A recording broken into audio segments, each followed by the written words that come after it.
And part D of this, of course, this really just tickles my fancy. I mean, it's completely unexpected. I just love it that they threw it in there.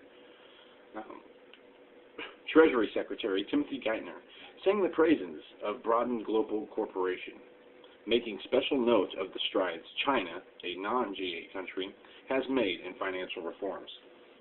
And I've got an article here about what China wants with these financial reforms. And, of course, it's not good stuff. Now, wait. You ask, why is the New World Order bad?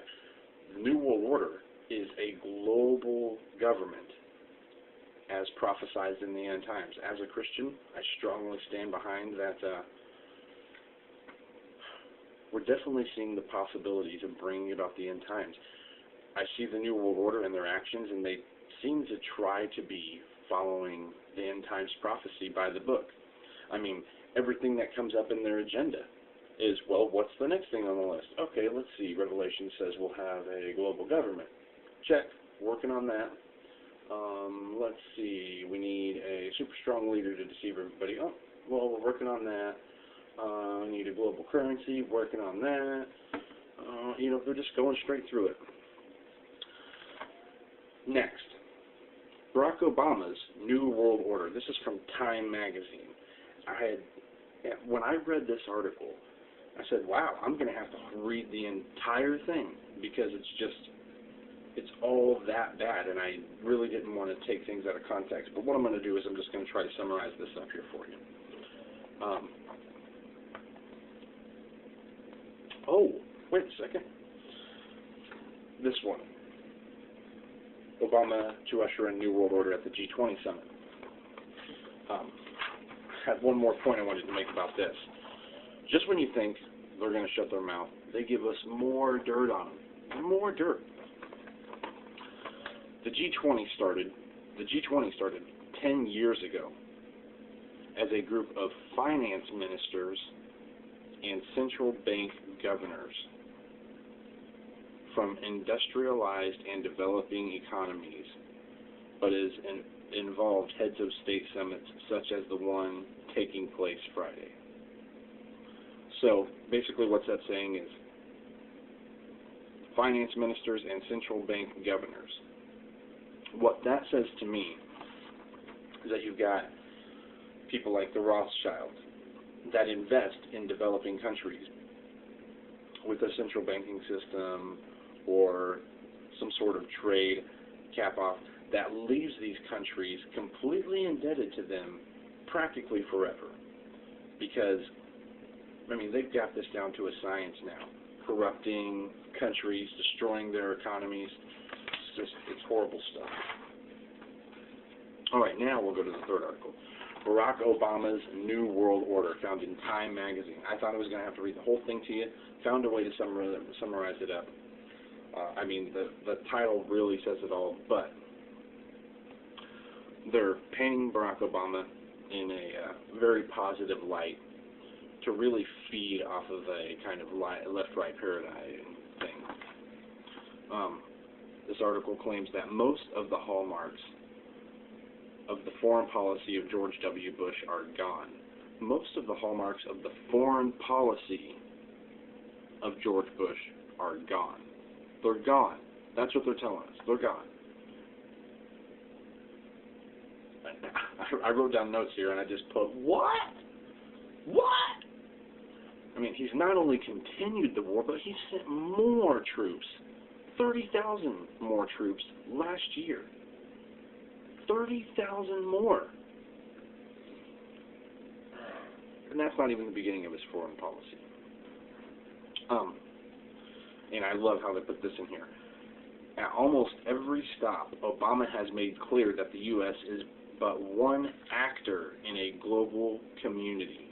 Just one actor in a global community. And he gave this speech at a town hall in Strasbourg, France. Obama stood before an audience of mostly French and German youth and admitted that the U.S. should have a greater respect for Europe. The U.S. should have a greater respect for Europe, who couldn't do it on their own as independent nations, and says, hey, let's work together and become the EU. Let's make it the European Union instead. Yeah, much better idea.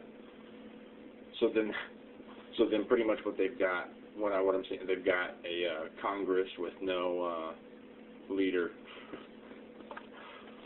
Oh boy. Okay. So we should have a greater respect for Europe, so says Barack Obama, and that's of course because of the EU, and he wants the North American Union. Now, I've been looking into this book by David Jeremiah, and I'm looking, What in the World is Going On by Dr. David Jeremiah, and what he foresees, because in prophecy does not directly, in really just about any way, does not directly have the United States anywhere, so it seems, in end-time prophecy. Dr. Dave Jeremiah, in that book, comes to the conclusion that perhaps America will join the European Union. And from that statement right there, that's exactly what he's trying to get us to do. He wants us to conform to what Europe's done. And, of course, right, greater respect. Now, this is, they go on to talk about Bush's view of America during his second inaugural address about our considerable influence. And this is what they're doing, is they're creating more diversity between the two men who seem to be exactly alike in foreign policy and everything else. And if you don't recall, in my last broadcast, I let you know that that's the one place that the president can act unilaterally as head of the executive branch, is with foreign policy.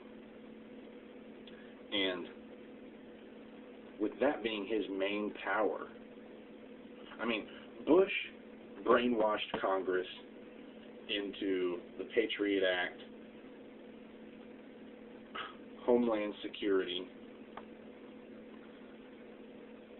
and so now they're just this is just another thing, you know, to confuse us.